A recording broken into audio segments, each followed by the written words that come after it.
Perlu diketahui, Asta Tinggi ini adalah kuburan para raja yang ada di Sunda. Makanya diberi nama Asta Tinggi atau kuburan para petinggi. Terus Asta Tinggi ini dibagi dua lokasi, yang mana lokasi tersebut terdiri dari lokasi sebelah barat dan lokasi sebelah timur. Yang dimaksud dengan lokasi sebelah barat, pintu gerbangnya ada di selatan menuju ke barat. Lokasi sebelah timur yang agak tinggi undak-undakannya menuju ke utara. Di sebelah barat, di situ ada 3 kubah. Yang pertama adalah kubah sesepuh, namanya Pangeran Panji Pulangjiwo. Yang kedua, di depannya adalah kubah Pangeran Jimat. Dan yang ketiga adalah kubah Bidresau. Ini di sebelah barat. Setelah selesai ziarah di sana, silakan Bapak dan Ibu dan adik-adik keluar lagi melalui jalan tadi, karena untuk menuju sebelah timur tidak ada jalan tembus. Keluar lagi baru ke sebelah timur. Di sebelah timur hanya 1 kubah, yaitu kubah keturunan Bidresau ke bawah. Walaupun 1 kubah, tapi di situ ada 5 raja. Yang pertama bernama Penembahan Notokusumo Asiruddin. Ini putra dari Bidresau. Beliau yang mendirikan kerajaan atau keraton yang ada di tengah kota Sunda, mendirikan Masjid Agung yang ada di kota Sunda juga, dan Asta Tinggi ini. Keistimewaannya, beliau membangun 3 bangunan yang tadi saya sebutkan, cukup menggunakan air 1 kendi. Ini orang dulu ya, bukan orang sekarang. Jadi air 1 kendi diisi 1 kali untuk 3 bangunan. Selama pembangunan berlangsung, membutuhkan air, tinggal uang yang ada di dalam kendi itu sampai selesai. Terakhir adalah pembangunan Asta Tinggi. Dibutuhkanlah setelah selesai ya, dibutuhkanlah pada waktu itu tukang membutuhkan air untuk cuci kaki dan tangan. Setelah itu ternyata setelah dituangkan, karena ini bukan pembangunan, setelah dituang air di dalam kendi ternyata tidak keluar. Ini keistimewaan daripada seorang raja yang bernama Penembahan Notokusumo Asiruddin atau putra dari Bidresau. Beliau membangun 3 bangunan cukup menggunakan air 1 kendi. Ada yang tidak tahu sama kendi? Ada. Nah, kalau yang tidak tahu sama kendi silahkan ke pasar, tanya sama orang pasar ya. Kenapa ngantuk dulu ya? Ngantuk. Alhamdulillah. Biar nggak capek, makanya saya selingi aja. Setelah beliau turun tahta digantikan oleh cucu dari Bidresau, yaitu Sri Sultan Abdurrahman. Beliau ini yang menemukan Asta Syekh Yusuf yang berada di Talangu. Sudah dari sana? Nah, yang menemukan Asta Syekh Yusuf yang ada di Talangu yaitu cucu dari Bidresau, yaitu Sri Sultan Abdurrahman. Dan juga beliau menulis Al-Quran sebanyak 30 juz, hanya dikerjakan dalam waktu 1 malam saja. Orang dulu ya, bukan orang sekarang. Kira-kira orang sekarang ada seperti itu? Loh kenapa? Sekarang canggih ya, canggih dirancang orang-orang sugih, tak perlu nulis, tinggal mencet aja ya. Dipencet, diprogram, terus di print. Bukan hanya 30 juz, 100 juz bisa jadi. Malah jusnya bisa diminum. Nah, maksudnya yang mencet tadi sampai lalu buat juz itu. Maksudnya seperti itu. Kalau ingin tahu Al-Quran yang ditulis beliau, silakan ke Museum Kota Sumber. Sudah pernah nyampe ke museum? Al-Qurannya besar sekali, besar dan tebal. Kenapa besar? Menurut prinsip beliau, apabila Al-Qurannya besar, yang jelas juga tulisannya besar. Kalau dibaca tidak perlu pakai bantuan kaca. Nah itu keistimewaan orang dulu.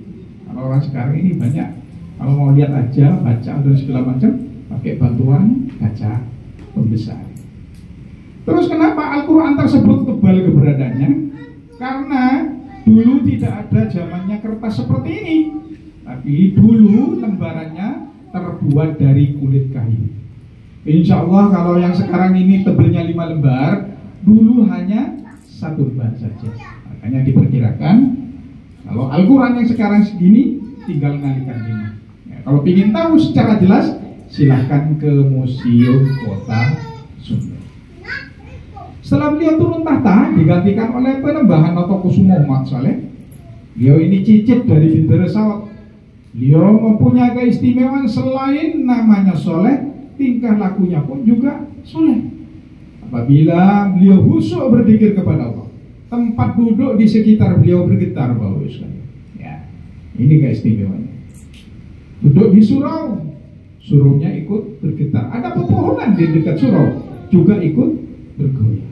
Ini keistimewaan dari Penembahan Notokusumo Muhammad.